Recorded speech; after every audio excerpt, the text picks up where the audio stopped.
Students, नंद academy के YouTube channel में आपका बहुत बहुत स्वागत। डियर स्टूडेंट्स, हमने अभी तक जितने वीडियो में आपसे बातचीत किया उसमें जैव प्रक्रम फर्स्ट में पोषण के बारे में जितने भी टॉपिक्स थे उन सभी के बारे में हमने आपसे बातचीत की। और आज हमारा जैव प्रक्रम सेकंड में जो हमारा टॉपिक है वो है आपका श्वसन। तो आज का जो हमारा टॉपिक है बहुत महत्वपूर्ण है और ये महत्वपूर्ण टॉपिक जितने प्रकार के जंतु हैं और पादप, इन दोनों में ये आपकी श्वसन प्रक्रिया होती है, इनके बारे में हम चर्चा करते हैं।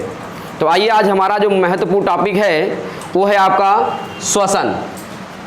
श्वसन क्या होता है, जिसे हम इंग्लिश में रिस्पायरेशन कहते हैं। ये रिस्पायरेशन प्रक्रिया चाहे छोटा एनिमल हो या बड़ा एनिमल हो, या छोटे पौधे हो या बड़े पौधे हो, उन सब में ये श्वसन प्रक्रिया चलती है।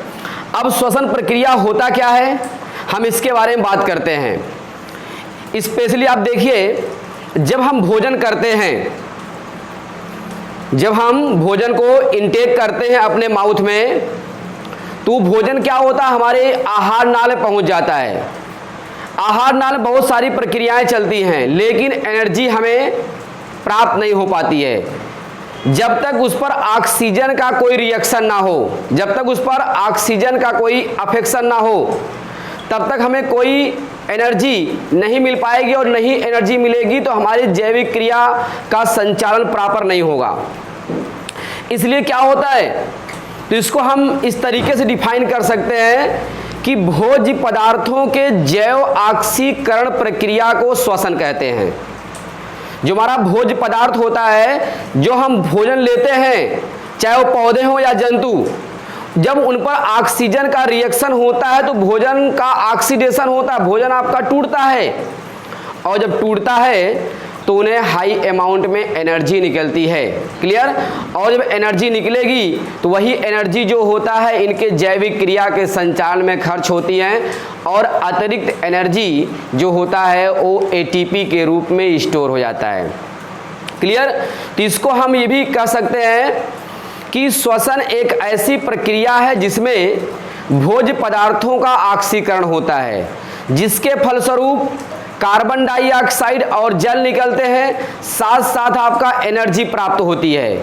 उस प्रोसेस को, उस प्रक्रिया को हम नाम देते हैं आपका श्वसन। क्लियर। तो इसमें देखिए, स्पेशली यहाँ पर इसमें हम बातें डिस्कस कर सकते हैं। श्वसन एक ऐसी प्रक्रिया है, श्वसन एक ऐसी प्रक्रिया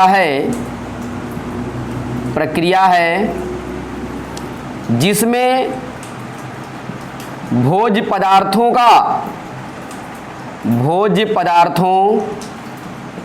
को हम एक ब्रैकेट में डाल सकते हैं, ग्लूकोज। क्लियर। या इन्हें और हम कार्बोहाइड्रेट्स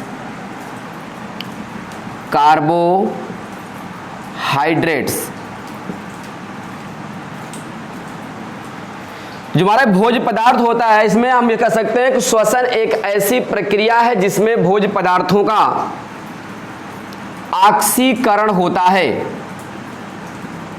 भोज्य पदार्थों का ऑक्सीकरण होता है, उसे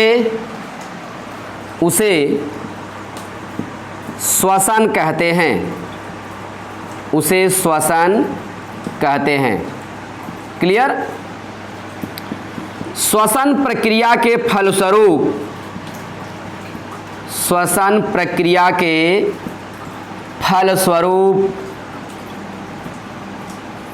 कार्बन डाइऑक्साइड तथा जल और ऊर्जा निर्मुक्त होती है, ऊर्जा निर्मुक्त होती है। क्लियर। इसको हम एक तरीके से और डिफाइन कर सकते हैं। क्या इसमें भोज्य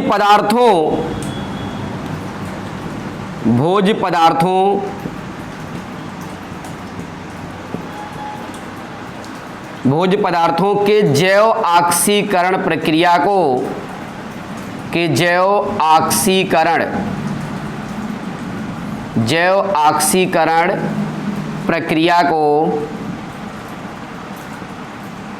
को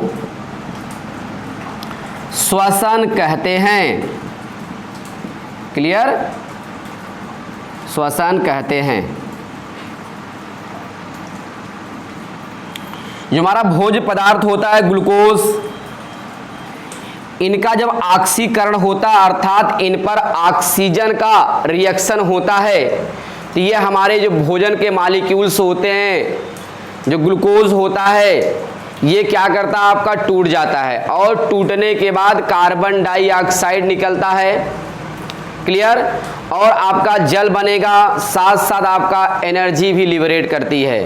क्लियर? तो इसमें स्पेशली होता क्या है कि यह आपका भोज्य पदार्थों के ऑक्सीकरण के लिए हमें ऑक्सीजन की रिक्वायरमेंट होती है, हमें ऑक्सीजन की आवश्यकता पड़ती है और ऑक्सीजन को हम वायुमंडल से अपने नासिका के द्वारा खींच करके फेफड़ों के थ्रू ब्लड में भेज देते हैं और ब्लड में जा करके आपका जो ग्लूकोज होता है उन ग्लूकोज पर अपना एक्शन करेगा, भोज्य पदार्थों पर रिएक्शन करता है, जिसके फलस्वरूप भोज्य पदार्थ आपका टूटता है, फलस्वरूप कार्बन डाइऑक्साइड गैस बाहर निकलती है, जल का निर्माण होता है और साथ साथ आपका अत्यधिक मात्रा में ऊर्जा निकलती है।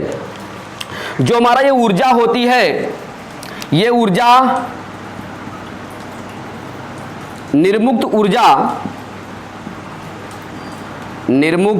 ऊर्जा एटीपी के रूप में संचित हो जाती है। एटीपी के रूप में संचित हो जाती है। क्लियर? अब इसमें स्पेशली क्या होता है हम दिखाएंगे कि जो हमारा भोज्य पदार्थ होता है उस भोज्य पदार्थ पर जब ऑक्सीजन अपना रिएक्शन करता है तो क्या क्या चीजें आपका इसमें से निकलती हैं।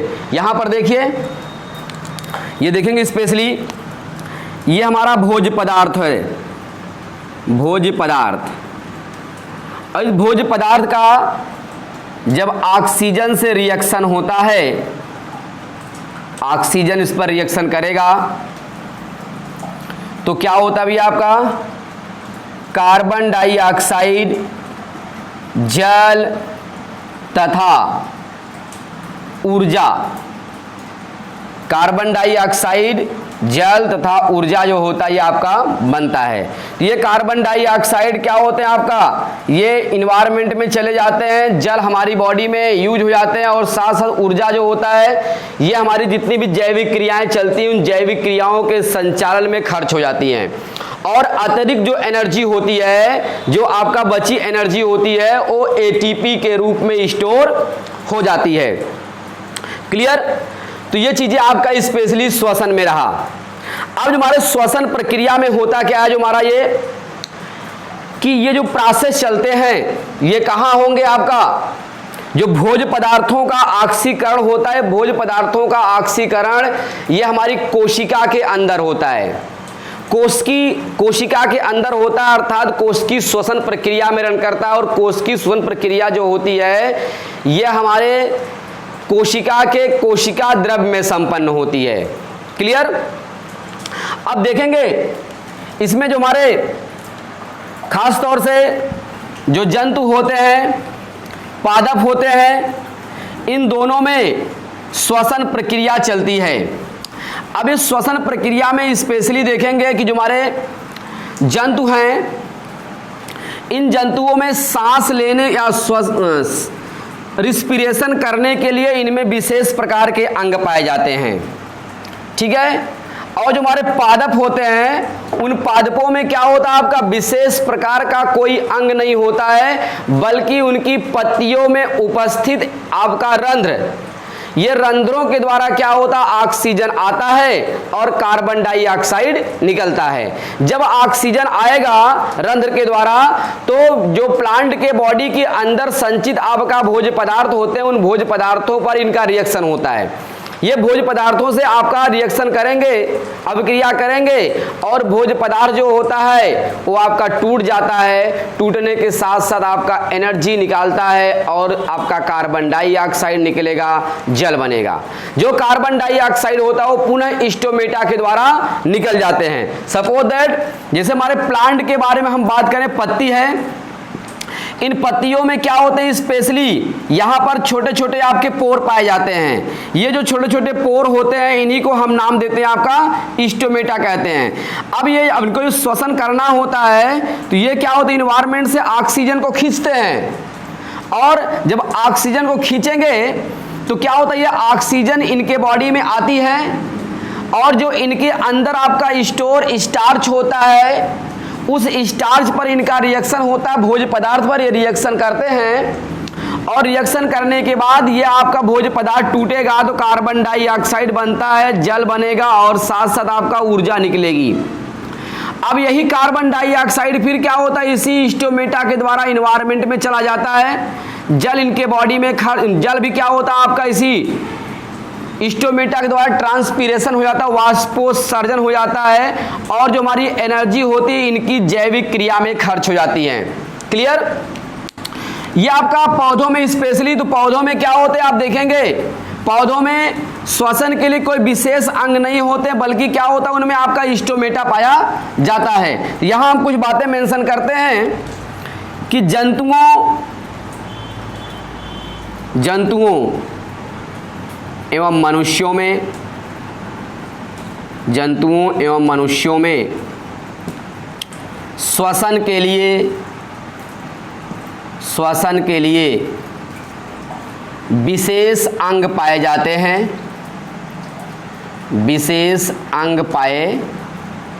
हैं, जबकि पौधों में कोई विशेष अंग नहीं होता है, कोई विशेष अंग नहीं होता है। क्लियर? कोई विशेष अंग नहीं होता है। पौधों में ऑक्सीजन तथा कार्बन डाइऑक्साइड के विनिमय के लिए पत्तियों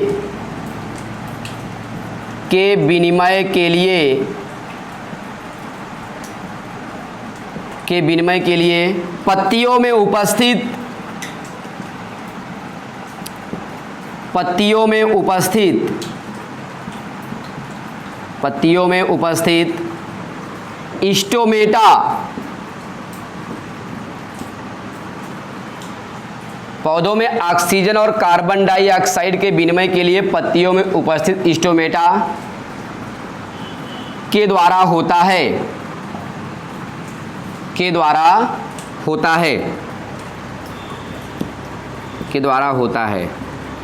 ये स्टोमेटा के द्वारा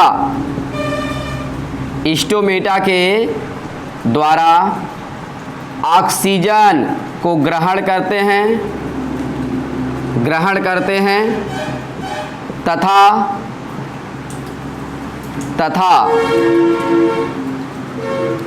कार्बन डाइऑक्साइड को निष्कासित करते हैं। क्लियर? निष्कासित करते हैं। जो हमारे पौधे होते हैं इन पौधों में स्पेशली आपका ये स्टोमेटा के द्वारा गैसीय विनिमय होता है, अर्थात पौधों को रिस्पिरेशन करना होगा तो ये स्टोमेटा के द्वारा ऑक्सीजन लेंगे और कार्बन डाइऑक्साइड को भी निकालेंगे। लेकिन जो हमारे जंतु होते हैं, जंतुओं में फेफड़े पाए जाते हैं पाए जाते हैं। इन फेफड़ों से बल्कि गैसीय विनिमय होता है, गैसीय विनिमय होता है, अर्थात गैसों का लेन देन फेफड़ों के द्वारा होता है। तो जो हमारा फेफड़ों के द्वारा ऑक्सीजन को लिया जाता है और कार्बन डाइऑक्साइड को निकाला जाता है, इनके द्वारा यह ऑक्सीजन जो होता है फेफड़ों में जाता है, और फेफड़ों में जब जाएगा तो वहां पर विसरण प्रक्रिया के द्वारा ये रक्त में मिल जाता है, और रक्त में उपस्थित हमारे जो कार्बनिक पदार्थ हैं, दैट मीन्स ग्लूकोज, उन ग्लूकोज पर ये अपना रिएक्शन करता है। जब ग्लूकोज पर अपना रिएक्शन करेगा तो ग्लूकोज के मॉलिक्यूल टूटेंगे, और टूटेंगे तो हाई अमाउंट में एनर्जी निकलेगी, कार्बन डाइऑक्साइड भी निकलेगा, साथ साथ आपका जल भी बनेगा। तो यहां पर देखेंगे जंतुओं में फेफड़े पाए जाते हैं, इन फेफड़ों से गैसीय विनिमय होता है। क्लियर? आगे चलते इसमें फेफड़ों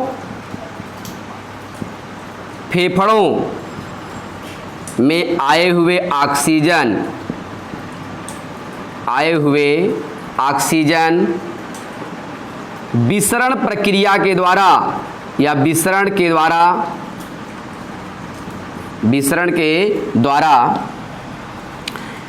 रक्त में मिल जाता है, और रक्त में उपस्थित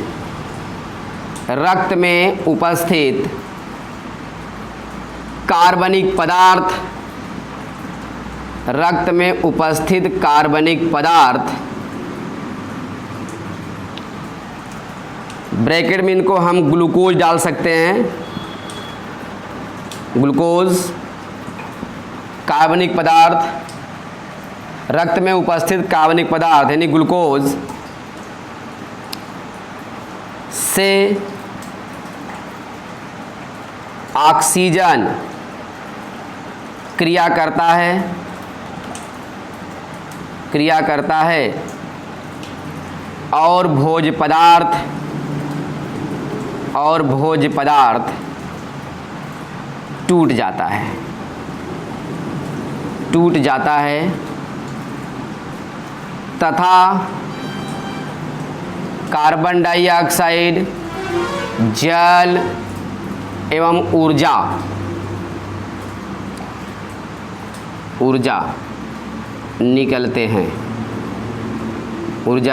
निकलते हैं। क्लियर? अब यहां पर एक बात है हमें सामने आई, विसरण। ये विसरण क्या होता है इसको थोड़ा जान लीजिए कि विसरण एक ऐसी प्रक्रिया होती है जिसमें अधिक सांद्रता से कम सांद्रता की ओर जाने वाले अणुओं का गमन होता है, या कह सकते हैं आप ये कि जो हमारा विसरण प्रक्रिया है, विसरण प्रक्रिया में स्पेशली होता क्या है कि जो हमारे अणु होते हैं, ठीक है, या जो आपके अणु होते हैं वो स्पेशली क्या होते हैं, अधिक सांद्रता से जब कम सांद्रता की ओर जाएंगे तो उन्हें हम नाम देते हैं आपका विसरण। अब यहां हमने स्पेशली देखें, जैसे हमारा ये कोई आपका लंग्स है, ये आपका फेफड़ा। अब इस फेफड़े में क्या होता है, ऑक्सीजन आ रहा है। क्लियर? अब इसमें से ऑक्सीजन आता तो यहां पर क्या होता है, O2 जो होता है इनमें आपका एंट्री करेगा। जब ये O2 इसमें एंट्री करता है तो यहां पर O2 और इनके साथ में क्या होता है, लगे आपके बहुत सारे ब्लड वेसल्स होते हैं, इसमें रक्त नलिकाएं लगी होती हैं। अब जब ऑक्सीजन की मात्रा इसमें आएगी तो यहां पर ऑक्सीजन के जो मॉलिक्यूल होते हैं इनकी सांद्रता इस फेफड़े में ज़्यादा होती है, और आपका ये जो रक्त नलिकाएं हैं, रक्त नलिकाओं में इनकी सांद्रता कम होती है। अब ये ऑक्सीजन जो होता है रक्त नलिकाओं में एंट्री कर जाता है, और यहाँ जो आपका कार्बन डाइऑक्साइड होता है ये आपका निकल करके सीधा कहाँ, फेफड़े में चला जाता है। किसके द्वारा जाएगा, विसरण प्रक्रिया के द्वारा। तो यहाँ पर जो हमारा ये ऑक्सीजन के मॉलिक्यूल होते हैं ये अधिक मात्रा में होते हैं, तो ये इनकी सांद्रता यहाँ पर ज़्यादा होती है, और रक्त नलिकाओं में इनकी सांद्रता कम होती है, तो ये अधिक सांद्रता से कम सांद्रता की ओर आ जाते हैं। क्लियर। और इसी प्रकार से जो हमारी रक्त नलिकाओं में कार्बन डाइऑक्साइड की मात्रा अधिक होती है और फेफड़े में कम होती है, तो यहां से क्या होता है, रक्त नलिकाओं से निकल करके ये सीधा क्या होंगे, फेफड़े में पहुंच जाते हैं। किसके द्वारा? विसरण प्रक्रिया के द्वारा। तो इस प्रकार से क्या होता है, इनमें आपका ये गैसीय विनिमय जो होता आसानी से हो जाता है। ये गैसीय विनिमय के द्वारा क्या होता है आपका, जब गैसों का लेन देन होता है तो उसमें स्पेशली जो हमारे रक्त में उपस्थित ग्लूकोज या कार्बनिक पदार्थ होते हैं वो टूटेंगे, और टूटेंगे तो स्पेशली क्या होगा, उन्हें एनर्जी मिलेगी, जल बनेगा और कार्बन डाइऑक्साइड भी निकलेगा। क्लियर। तो अब इसमें स्पेशली क्या होता है आपका, जो हमारे इस रिस्पायरेशन प्रोसेस होते हैं, इस जो हमारी श्वसन प्रक्रिया होती है, इस श्वसन प्रक्रिया में मुख्य उत्पाद क्या बनता है, कार्बन डाइऑक्साइड, जल और अधिक मात्रा में ऊर्जा निकलती है। तो ये हमारा श्वसन प्रक्रिया हुआ। श्वसन को एक बार हम पुनः फिर से रिपीट कर देते हैं कि श्वसन एक ऐसी प्रक्रिया है जिसमें समस्त जीव या पादप हो या जंतु, वो आपके पादप और जंतु जो होते हैं उनमें भोज्य पदार्थों का ऑक्सीकरण होता है। जो हमारा भोज्य पदार्थ आपका टूटेगा, अर्थात भोज्य पदार्थों से ऑक्सीजन का रिएक्शन होता है। जब ऑक्सीजन रिएक्शन करेंगे तो भोज्य पदार्थ टूटेंगे, और टूटेंगे तो कार्बन डाइऑक्साइड निकलेगा गैस के रूप में, और आपके बॉडी में जल बनेगा और अधिक मात्रा में ऊर्जा निकलती है। अब उसी ऊर्जा को जितने हमारे एनिमल्स हैं, प्लांट हैं, वो क्या करते हैं, अपनी जैविक क्रिया के संचालन में खर्च करते हैं। जैविक क्रिया के संचालन का मतलब हमने बताया था कि रिस्पायरेशन हो गया, एक्सक्रीशन हो गया, न्यूट्रिशन हो गया, ग्रोथ हो गया, इरिटेबिलिटी हो गए, रिप्रोडक्शन हो गए। क्लियर। इन सारी चीजों में आपको खर्च करते हैं। तो इस प्रकार का जो प्रोसेस जीवों में चलता है उसे हम नाम देते हैं आपका श्वसन। तो अगर वो लिविंग बींग्स है, सजीव की श्रेणी में है, तो जाहिर सी बात है उनमें आपका श्वसन प्रक्रिया चलेगा। अर्थात वो भोजन करेगा तो भोजन को तोड़ने के लिए उसको ऑक्सीजन चाहिए, और वो ऑक्सीजन क्या होगा आपका, इन्वायरमेंट से ग्रहण करेंगे। अगर पादप है तो स्टोमेटा के द्वारा रिसीव करेगा, अगर जंतु है तो क्या करते हैं आपका, स्पेशली वो क्या करेंगे आपका, इन्वायरमेंट से ग्रहण करेंगे। लेकिन अगर जली हमारे एनिमल है, तो जली एनिमल में क्या होता है, आपको पता है कि ऑक्सीजन जो होता है जल में विलय होता है, वो अपने गिल्स के द्वारा, अपने जो होते हैं गलफड़ों के द्वारा क्या करते हैं, ऑक्सीजन को रिसीव करेंगे, और वो ऑक्सीजन फिर क्या होगा, उनके ब्लड में जाके मिक्स होगा, और उसमें उपस्थित जो आपके ग्लूकोज है या कार्बनिक पदार्थ हैं ये टूट जाएंगे, और ये टूटेंगे तो उन्हें क्या होगा, एनर्जी मिलेगी, और उनकी सारी जैविक क्रियाएं सुचारू रूप से चलती हैं। क्लियर। तो ये हमारा श्वसन। तो श्वसन को हम दो तरीके से डिफाइन कर सकते हैं। एक तो आप ये कह सकते हैं भोज्य पदार्थों के जैव ऑक्सीकरण को नाम देते हैं श्वसन। दूसरा हम ये कह सकते हैं कि श्वसन एक ऐसी प्रक्रिया है जिसमें भोज्य पदार्थों का ऑक्सीकरण होता है, अर्थात कार्बनिक पदार्थों पर ऑक्सीजन का रिएक्शन होता है। अब जो ऑक्सीजन का रिएक्शन होगा तो भोज्य पदार्थ में टूटेंगे, और टूटेंगे तो आपको एनर्जी मिलेगी। क्लियर। नेक्स्ट बातें हम इसमें डिस्कस करते हैं, स्पेशली श्वसन के प्रकार। जो हमारा अगला इसमें है, श्वसन के टाइप्स क्या होते हैं। श्वसन स्पेशली जो होता है दो प्रकार का होता है।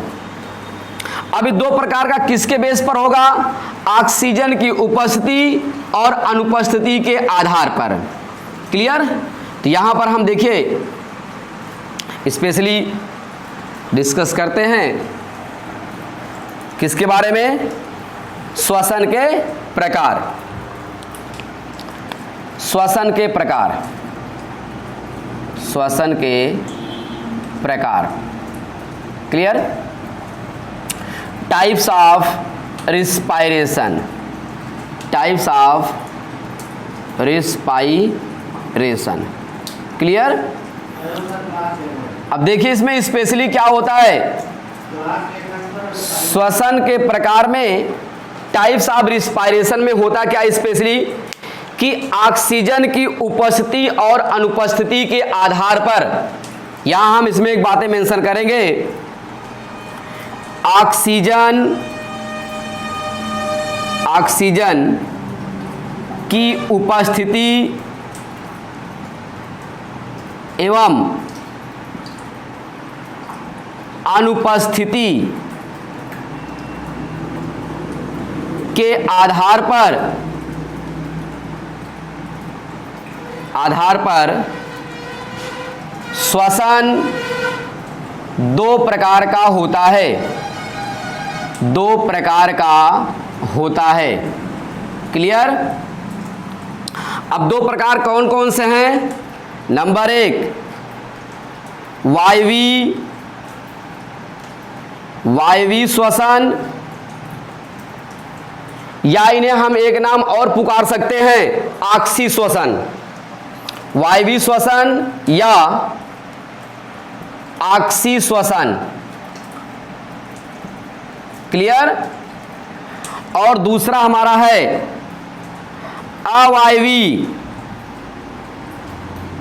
अवायवीय श्वसन,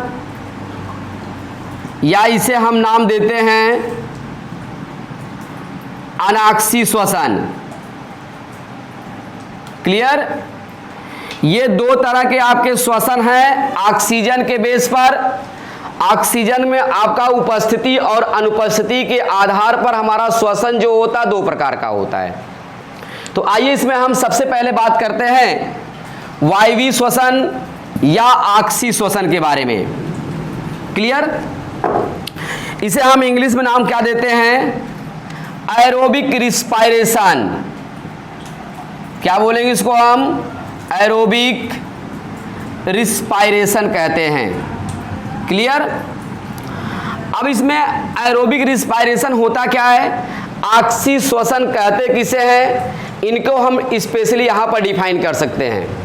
तो देखिए इसमें होता क्या है आक्सीय श्वसन में कि ऐसा श्वसन जो ऑक्सीजन की उपस्थिति में पूर्ण होता है या जो ऑक्सीजन की उपस्थिति में संपन्न होता है उसे हम नाम देते हैं आपका आक्सीय श्वसन कहते हैं। और आक्सीय श्वसन में जो हमारे भोज्य पदार्थ होते हैं उन भोज्य पदार्थों का पूर्ण दहन होता है, अर्थात पूरी तरह से वो आपके टूट जाते हैं। जब वो पूरी तरह से टूटेंगे तो कार्बन डाइऑक्साइड निकलेगा, जल बनेगा और आपका एटीपी लगभग 38 एटीपी अणु बनेंगे। दैट मीन्स अब 673 किलो कैलोरी ऊर्जा मिलेगी, क्लियर। और ये जो हमारा आक्सीय जो श्वसन प्रक्रिया होती है ये आपका मोस्टली जो हमारे पौधे और जंतु होते हैं उनमें आपका ये पाया जाता है। आक्सीय श्वसन प्रक्रिया उसमें चलती है। तो आक्सीय श्वसन प्रक्रिया में हम ये बातें ध्यान देंगे कि ऐसा श्वसन जो ऑक्सीजन की उपस्थिति में होता है, जो ऑक्सीजन की उपस्थिति में पूर्ण होता है उसे हम नाम देंगे क्या? आक्सीय श्वसन कहेंगे। और आक्सीय श्वसन में जो भोज्य पदार्थ होते हैं कार्बनिक पदार्थ में आपका ग्लूकोज, ये ग्लूकोज मॉलिक्यूल टूटेंगे और टूटेंगे तो क्या होगा? आपका कार्बन डाइऑक्साइड निकलेगा, जल उनकी बॉडी में बनेगा और साथ साथ आपका 673 किलो कैलोरी एनर्जी लिबरेट होगी। सब मिला करके 38 एटीपी अणु का निर्माण होता है। और जो इनकी अतिरिक्त एनर्जी होती है वो एटीपी के रूप में स्टोर हो जाती है और बाकी जो एनर्जी है वो उनकी जैविक क्रिया में खर्च हो जाती है। तो आइए देखिए इसमें स्पेशली होता क्या है, इनको हम यहाँ पर डिफाइन करते हैं। ऐसा श्वसन जो ऑक्सीजन की उपस्थिति में होता है उसे आक्सीय श्वसन कहते हैं। उसे आक्सीय श्वसन कहते हैं, क्लियर। आक्सीय श्वसन प्रक्रिया में आक्सीय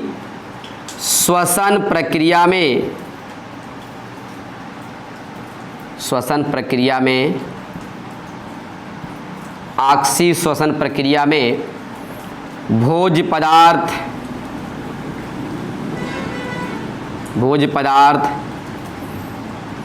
इसको हम कार्बनिक पदार्थ भी लिख सकते हैं ब्रैकेट में, या इन्हें हम ग्लूकोज भी लिख सकते हैं।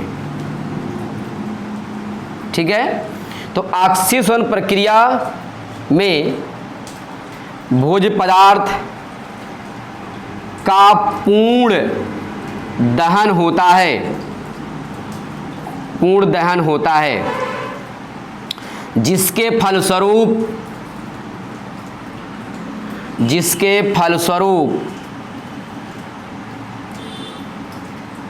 फलस्वरूप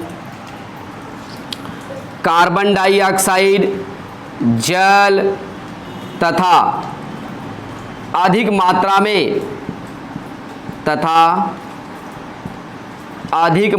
में ऊर्जा निकलती है, तथा अधिक मात्रा में ऊर्जा निकलती। कितना? 673 किलो कैलोरी। ये इतनी ऊर्जा क्या होगी आपकी निकलती है। तो जब ये निकलती है ऊर्जा, तो ये ऊर्जा क्या होता है, इनकी जैविक क्रिया में खर्च हो जाते हैं। क्लियर? तो स्पेशली क्या होता है आपका, जो हमारा ये ऑक्सीकरण प्रक्रियाएं होती हैं, इस प्रक्रिया में ये हमारे जो एनर्जी होते हैं ये इनकी जैविक क्रिया में खर्च हो जाएंगे। तो यहां पर देखते हैं क्या होता है, ये हमारा जो भोज्य पदार्थ है C6H12O6। क्लियर? जब ये क्या होते हैं, ऑक्सीजन से रिएक्शन करते हैं, किसकी उपस्थिति में? ऑक्सीश्वसन की उपस्थिति में। ये ऑक्सीश्वसन की उपस्थिति में क्या होता है आपका, ये हमारे ग्लूकोज जो मॉलिक्यूल होते हैं, जब ये ऑक्सीजन की उपस्थिति में टूटेंगे तो इनमें क्या होता है, कार्बन डाइऑक्साइड निकलता है, जल निकलता है, और क्या होगा आपका ऊर्जा। कितना भैया? 673 किलो कैलोरी, या हम इसे और कह सकते हैं 38 ATP। क्लियर? ये ऊर्जा आपकी निकलती है, और जो यही हमारी अत्यधिक ऊर्जा 673 किलो कैलोरी होती है, यही जाकर के इनके बॉडी में खर्च होती है, और जो अतिरिक्त एनर्जी होती है, ये अतिरिक्त एनर्जी क्या होता है, ATP के रूप में स्टोर हो जाते हैं।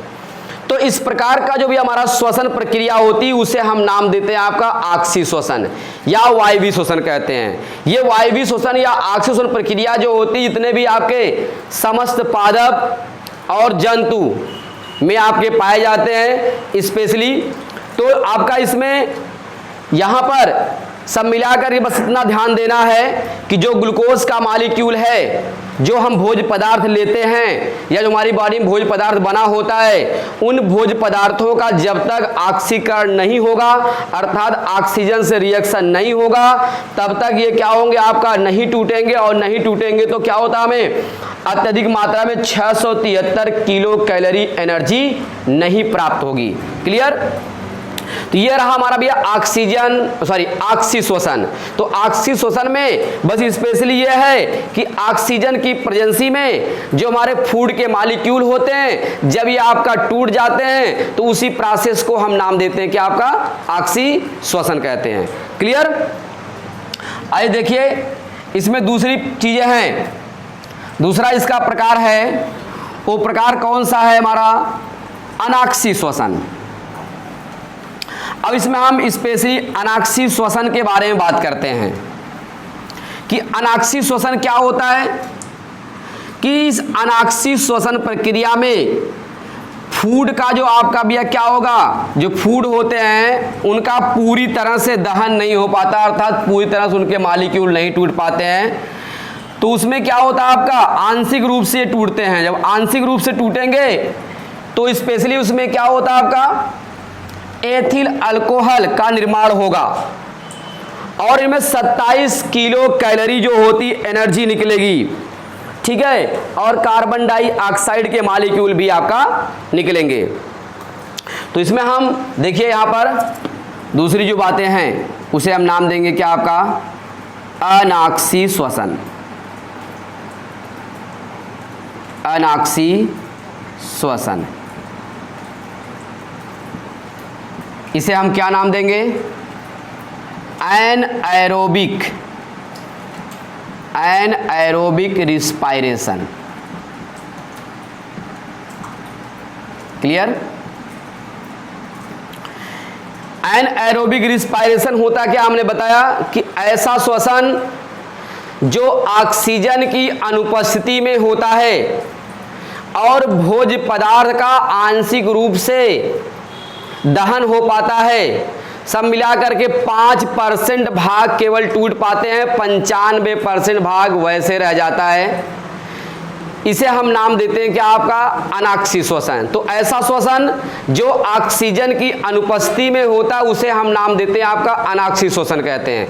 और अनाक्सी श्वसन प्रक्रिया में आपको पता है कि भोजन का पूरी तरह से दहन नहीं हो पाता, आंशिक रूप से दहन होता है। दहन का मतलब टूटना, ठीक है।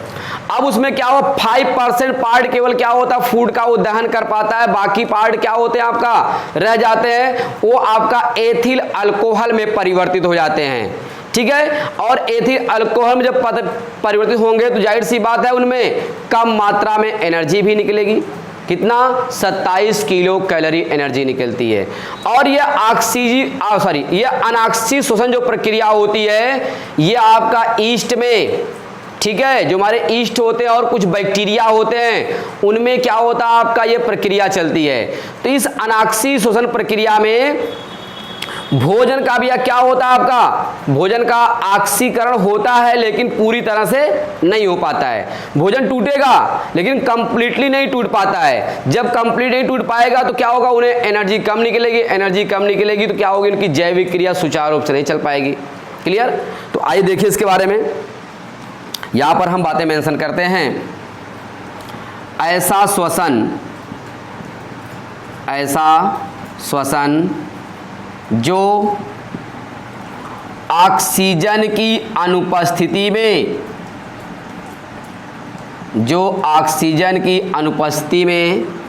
संपन्न होता है,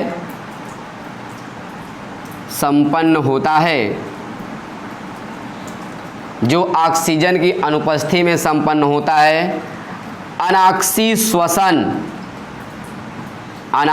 श्वसन कहलाता है। अनाक्सी श्वसन कहलाता है। क्लियर? अब स्पेशली इसमें क्या होता है, अनाक्सी श्वसन में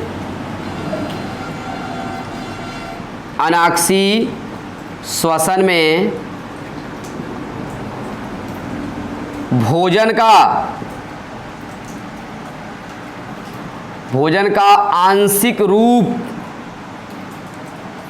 का आंशिक दहन होता है। क्लियर? सब मिला करके क्या होता है 5%। और एथिल अल्कोहल कार्बन डाइऑक्साइड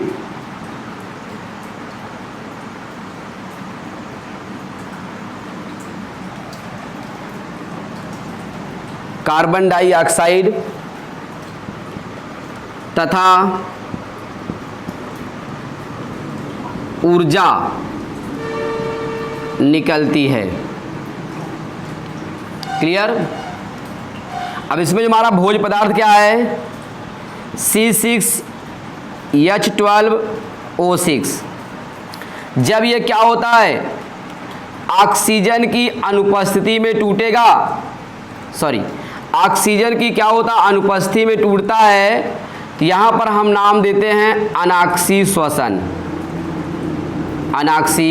श्वसन की उपस्थिति में। ठीक है, क्या बनाएगा 2C2H5OH।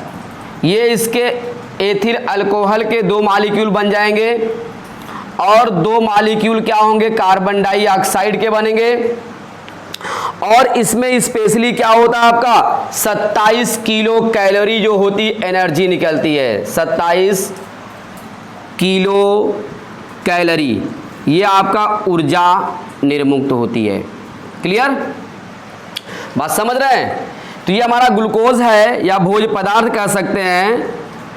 ये ग्लूकोज या भोज्य पदार्थ ये आपका एथिल अल्कोहल में टूटेंगे, एथिल अल्कोहल, और ये एथिल अल्कोहल बनता है, साथ साथ आपका कार्बन डाइऑक्साइड भी निकलता है, कार्बन डाइऑक्साइड भी बनता है, और यहाँ पर आपका इन्हें ऊर्जा भी निर्मुक्त होती है 27 किलो कैलोरी। सब मिला करके क्या होते हैं, भोजन का जो दहन होता है 5% ये तोड़ पाते हैं। क्लियर, आगे चलते हैं। अनाक्सी श्वसन मुख्यतः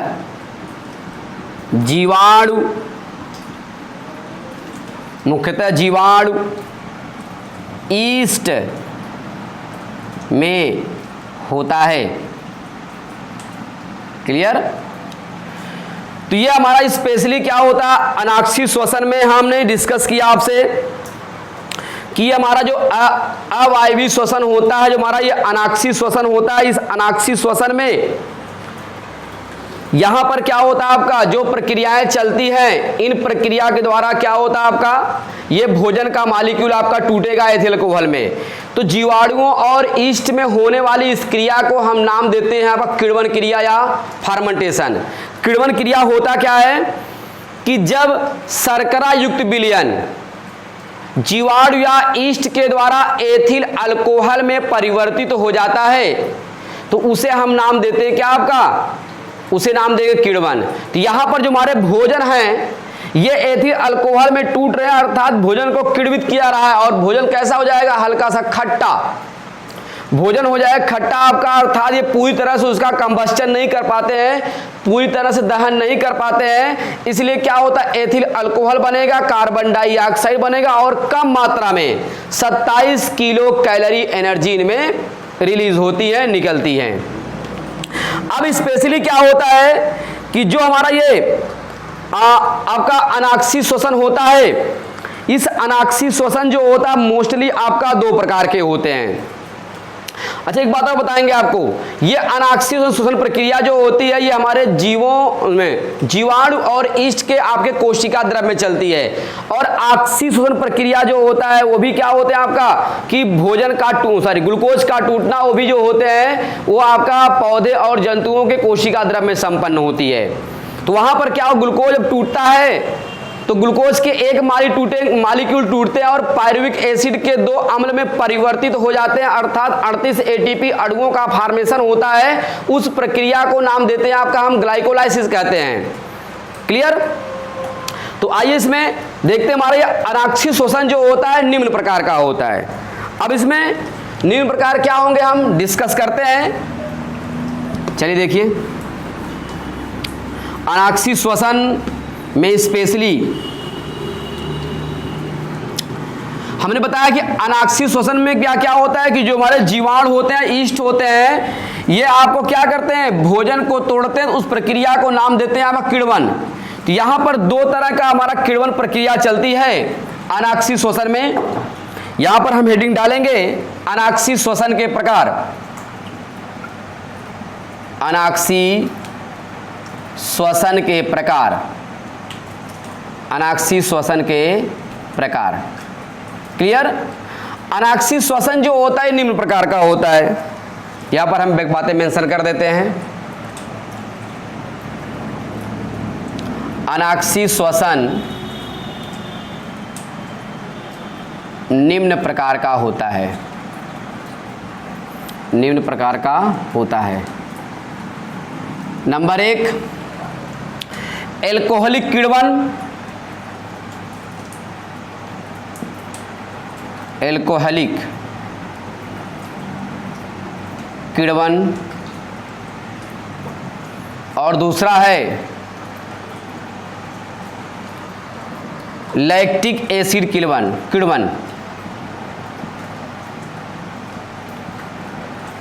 लैक्टिक एसिड किण्वन या लैक्टिक अम्ल किण्वन। क्लियर,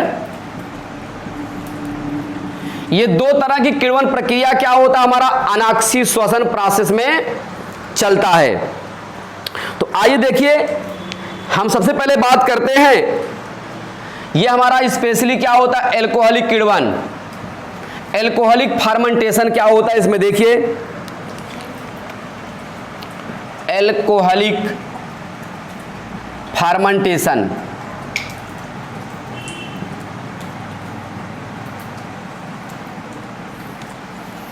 हमने बता दिया इसमें क्या कि जो हमारा ये एल्कोहलिक किण्वन होता है, इसमें होता क्या है कि जब आपका ये हमारे जीवाणु, ये स्पेशली जो हमारे जीवाणु होते हैं, ये क्या काम करते हैं स्पेशली आपका कि जीवाणु के साथ साथ जो हमारे ईस्ट होते हैं, ईस्ट और आपका जीवाणु, इन ईस्ट और जीवाणुओं में ये किण्वन प्रक्रिया चलती है। अर्थात कहने का तात्पर्य ये होता है कि ये फूड को किण्वित करते हैं, अर्थात शर्करा युक्त पदार्थ को ये भैया क्या होता है आपका एथिल अल्कोहल में कन्वर्ट करते हैं। एथिल अल्कोहल में कन्वर्ट करने के लिए इन्हें हम क्या नाम देते हैं आपका, एल्कोहलिक किण्वन कहते हैं। तो स्पेशली इसमें जो हमारे क्या बोलते हैं आपका ये जीवाणु है और साथ साथ आपका ईस्ट, यही दो आपके होते हैं जिनमें अनाक्षी श्वसन चलता है।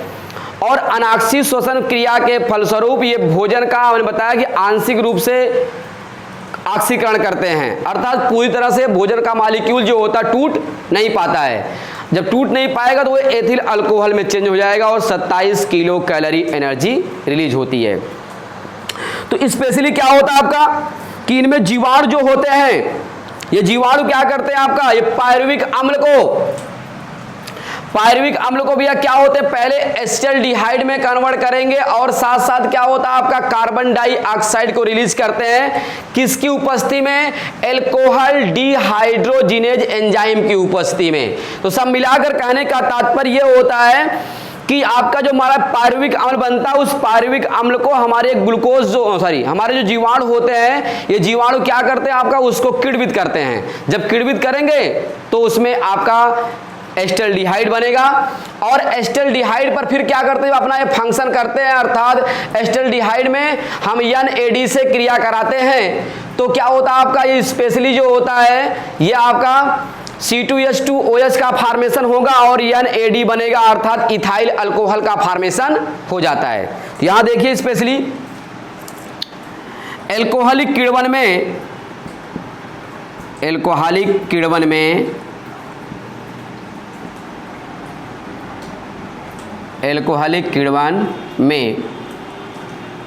जीवाणु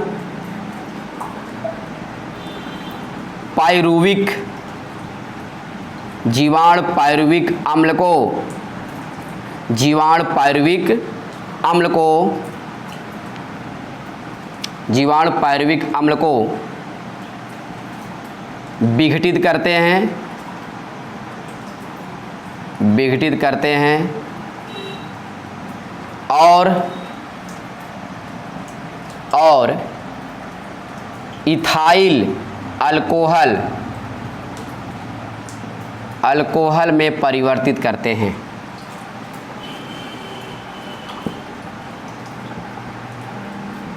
परिवर्तित करते हैं या इथाइल अल्कोहल में बदल देते हैं। क्लियर? तो यहां पर हम देखते हैं होता क्या है। सबसे पहला हम रिएक्शन दिखाएंगे कि जो हमारा ये CH3COOH ये क्या हमारा पायरुविक अम्ल है, पायरुविक एसिड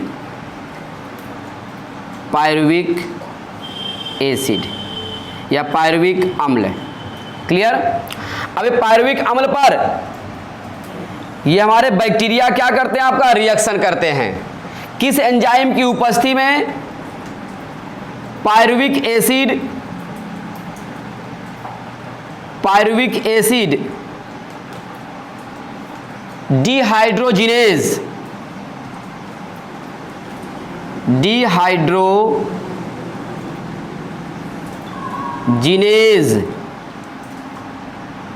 डिहाइड्रोजिनेज एंजाइम की उपस्थिति में ये आपका पायरुविक एसिड डिहाइड्रोजिनेज एंजाइम की उपस्थिति में CH3CHO प्लस क्या होता है भैया आपका CO2, अर्थात कहने का मतलब क्या होता है, ये एसिटल्डिहाइड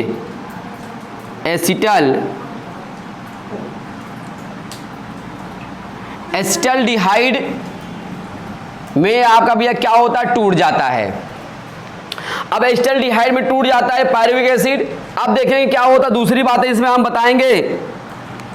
जो हमारा ये एसिटल्डिहाइड होता है CH3CHO, क्लियर, CH3CHO, ये क्या होते हैं आपका, टूटेंगे, सॉरी ये क्या होते हैं आपका NAD/2S से रिएक्शन करते हैं, nicotinamide adenine dinucleotide, clear.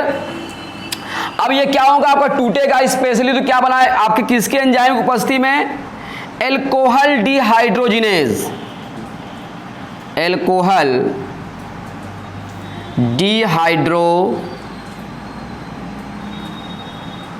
Dehydrogenase, alcohol dehydrogenase enzyme की उपस्थिति में क्या होता भी आपका C2H2OH में चेंज हो जाएगा प्लस आपका NAD, ये बच जाता है। ये हमारा क्या हुआ, इथाइल अल्कोहल में आपका टूट जाता है। इस प्रकार से क्या होता है आपका एल्कोहलिक किण्वन प्रोसेस जो होते हैं संपन्न हो जाते हैं, क्लियर ना। तो एल्कोहलिक किण्वन में जीवाणु जो होता है पायरुविक अम्ल को विघटित करता है और इथाइल अल्कोहल में बदल देते हैं। तो यहां पर हमने दो रिएक्शन आपको स्पेशली इसमें दिखाया कि इस प्रकार से क्या होता है, ये हमारा एनएरोबिक रिस्पायरेशन होता है। यहां पर ऑक्सीजन की अनुपस्थिति होती है और इस ऑक्सीजन की अनुपस्थिति में भोजन के मॉलिक्यूल टूटेंगे और टूटते हैं तो उसमें उनका आंशिक रूप से भी क्या होता है, दहन होता है, अर्थात 5% मॉलिक्यूल केवल क्या होते हैं आपका टूट पाते हैं, क्लियर। इसमें हम दूसरी बातें करते हैं आपका लैक्टिक अम्ल किण्वन। लैक्टिक अम्ल किण्वन क्या होता है कि देखेंगे जो हमारे दूध होता है, इस दूध में पाए जाने वाले जो हमारे भी शर्करा होती, लैक्टोज शर्करा, उस लैक्टोज शर्करा को ये हमारे बैक्टीरिया लैक्टोबैसिलस लैक्टी या लैक्टोबैसिलस जो हमारे जीवाणु होते हैं, ये लैक्टोबैसिलस जीवाणु क्या करते हैं आपका दूध को लैक्टिक एसिड में कन्वर्ट कर देते हैं, अर्थात दूध की जो शर्करा होती है उससे तोड़ेंगे।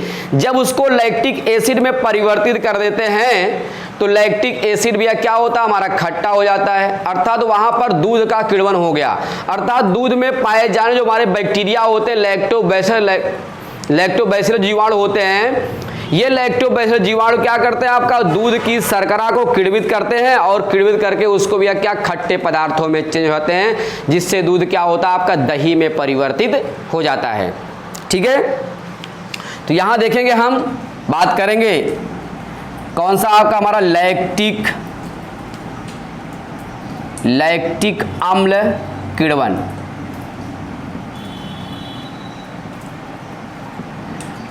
लैक्टिक अम्ल किण्वन, इसे हम इंग्लिश में नाम देते हैं लैक्टिक एसिड फर्मेंटेशन,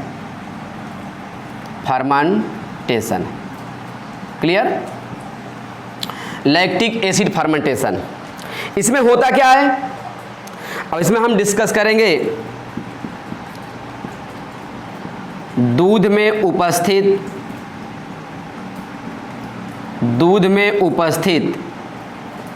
लैक्टोज शर्करा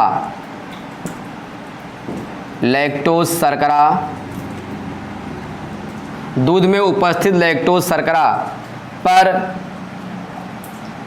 जीवाणु का प्रभाव पड़ता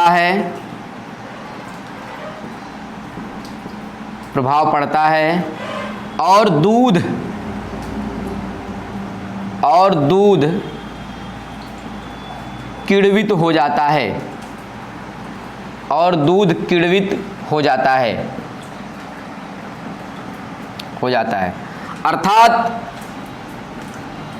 अर्थात दूध में पाए जाने वाले लैक्टोज शर्करा को लैक्टोबैसिलस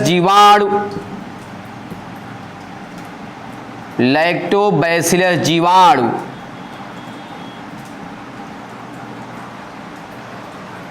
लैक्टिक एसिड में परिवर्तित कर देता है,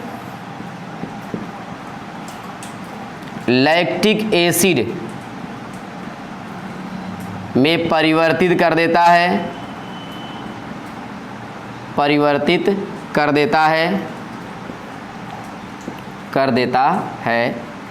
जिसके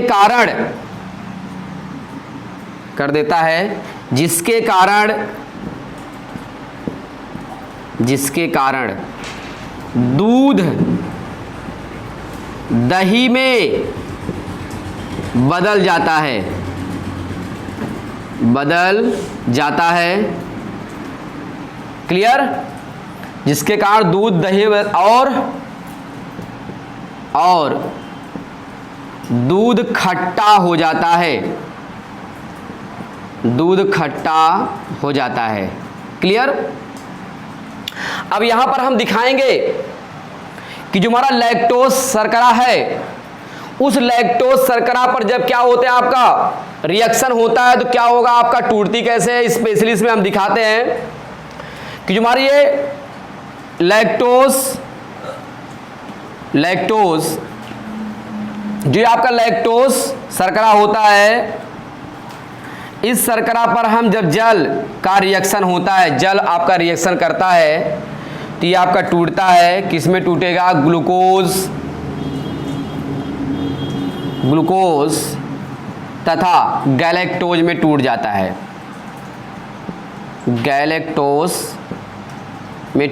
है, ठीक है। ये ग्लूकोज और गैलेक्टोज में टूट जाते हैं, क्लियर। अब दूसरी बात इसमें हम ये डिफाइन करेंगे कि जो हमारा लैक्टोज शर्करा होगी, अब जल से रिएक्शन करेगा तो ग्लूकोज और क्या होता है, गैलेक्टोज में टूटेगा। अब जो हमारा ग्लूकोज होता है, ये देखें क्या होता है आपका C6H12O6, ये आपका भैया क्या होता है, ये प्रक्रिया कहाँ होगी, साइटोप्लाज्म में। कहाँ होगी आपकी, साइटोप्लाज्म में। तो ये C3H4O3 में आपका टूट जाएगा, और जब टूट जाता तो क्या होता है, इनमें जब आपका ऑक्सीजन का अभाव होता है, यहां लिखेंगे हम O2 का अभाव होने पर, और यह प्रक्रिया कहाँ होगी, पेशी में।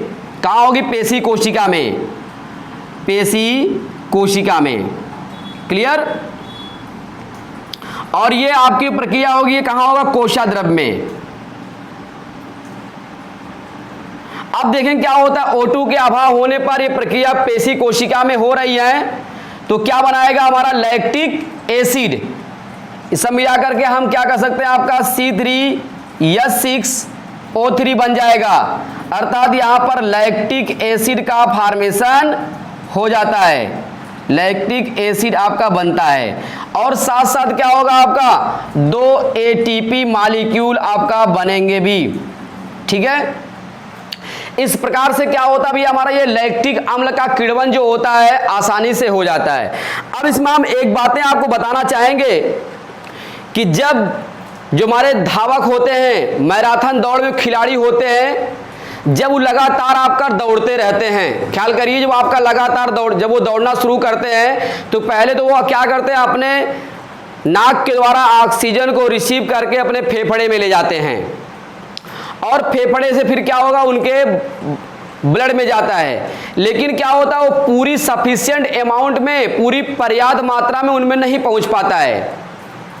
तो जो खिलाड़ी होता है वो लगातार दौड़ता रहा, तो क्या होता है, उसकी जो आपकी भैया क्या होती, पेशी कोशिका होती है, उस पेशी कोशिका में ये हमारा लैक्टिक एसिड बनना स्टार्ट कर जाता है, अर्थात उसकी जो कोशिकाएं होती हैं वो ऑक्सीजन की अनुपस्थिति में सांस लेना शुरू करती हैं, अर्थात वो आपका ऑक्सीजन की अनुपस्थिति में श्वसन करने लगती हैं और उनमें लैक्टिक एसिड का फॉर्मेशन हो जाता है।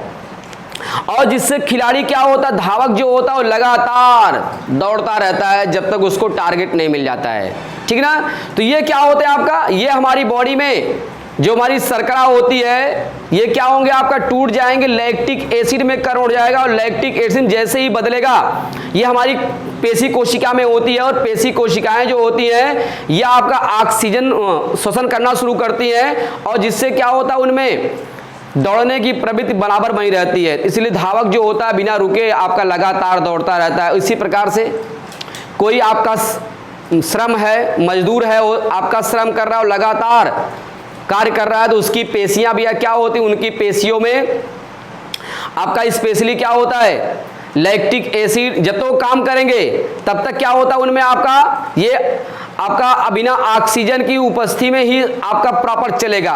जब वो आपका काम करके रिलैक्स हो जाता है या दौड़ करके वो रुक जाते हैं तो उनमें आपका पेशियों के जो हमारे लैक्टिक एसिड होती है उनकी जमाव होने के कारण उनमें आपका पेन होने लगता है, खिंचाव होने लगता है, ठीक है, जो दर्द करता है। बाद में फिर वही क्या होता है आपका लैक्टिक एसिड जो होता है चेंज होकर के ग्लूकोज में कन्वर्ट हो जाएगा।